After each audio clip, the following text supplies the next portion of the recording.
I am very excited today to talk to you about an extension to one of my coaching programs, which is the Scapegoat coaching series, which I've developed to include a Wicked edition.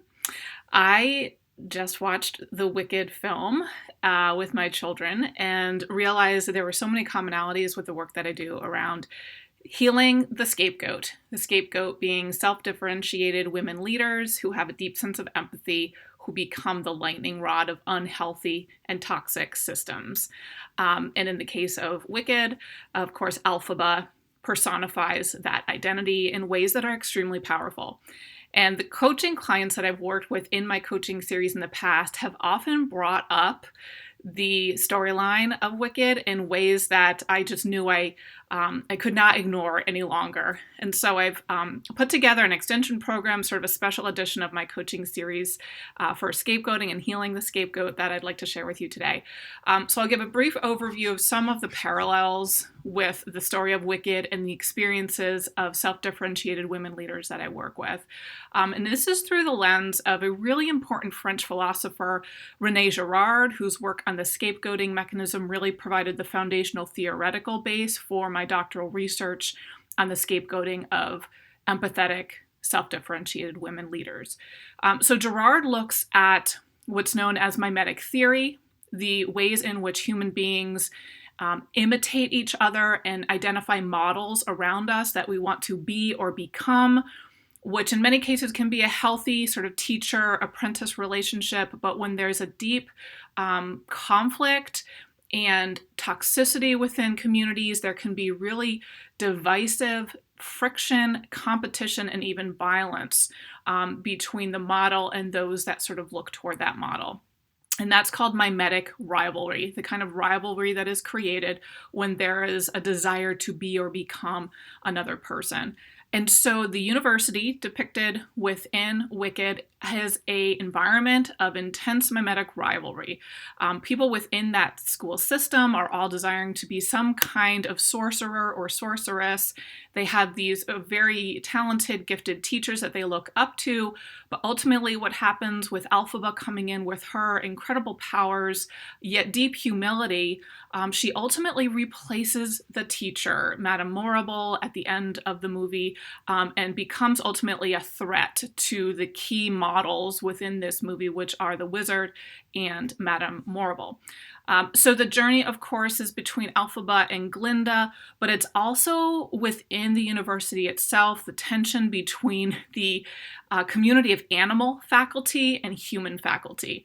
And there is an incredible scene, which is in Act 1, Scene 4, in which Dr. Dillamond, who very intentionally is depicted as a goat, discusses the scapegoating mechanism. And it's, I think, the pivotal point and theoretical umbrella that is placed over the entire movie itself is the discussion of the conflict and tension within the community during the past when there was a drought, and the need to sort of express the literal hunger, anxiety, and anger within the community onto a common enemy or scapegoat, which became the animal community themselves. They lost their ability to speak, their ability to teach, and Dr. Dillamond is the last of the animal faculty, and ultimately he himself gets captured and scapegoated as the first example of the scapegoating mechanism, which then ultimately points to the scapegoating of Elphaba at the end. The other pivotal point, which I think some people overlook, is at the end of the film, when Elphaba claims her identity and her gifts and her powers and ultimately learns to fly and express that with confidence.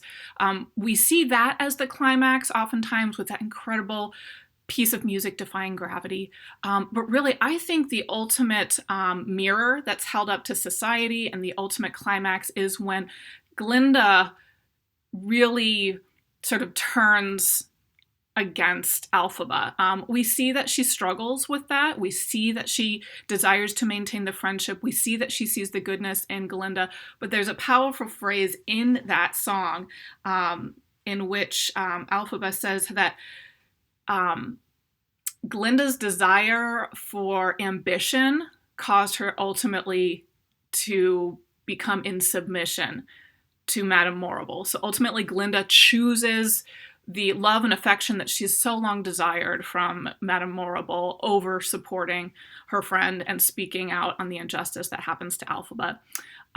So it's a powerful arc and storyline that really reflects the entire mimetic scapegoating mechanism that Renee Girard presented.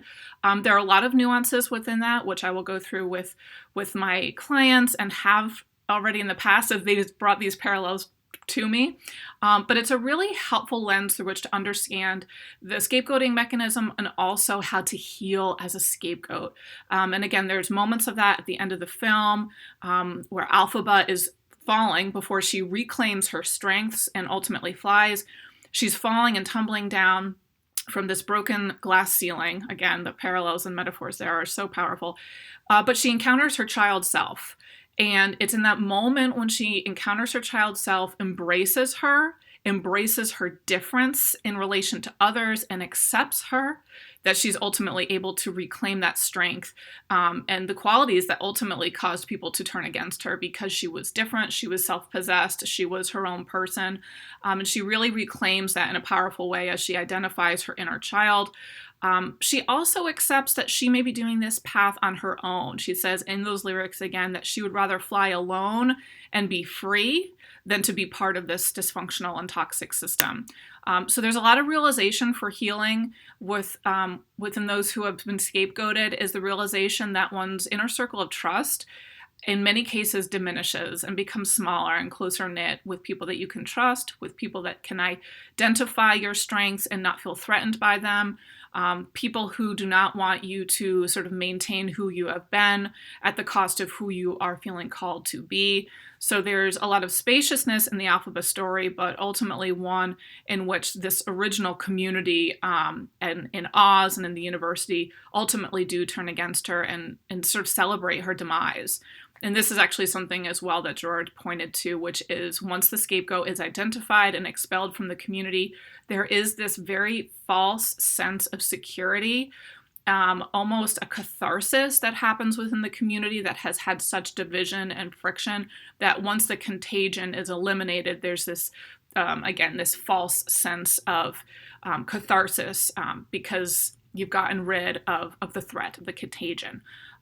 So as I journey with clients with this extension program of my Scapegoat coaching series, this will be for people who are wicked enthusiasts or curious about the storyline. It won't overtake the entire coaching program itself, but it'll just provide a helpful lens, a creative lens, one that's very empowering. And sometimes it's helpful to see these dynamics played out in a parallel universe that's not our own, for us to sort of see the commonalities and parallels and draw inspiration from that. So see the description box below for a related video on healing the scapegoat and reclaiming the strengths of the scapegoat, as well as the link to my page on this coaching program. And I look forward to journeying with you in and out of Oz.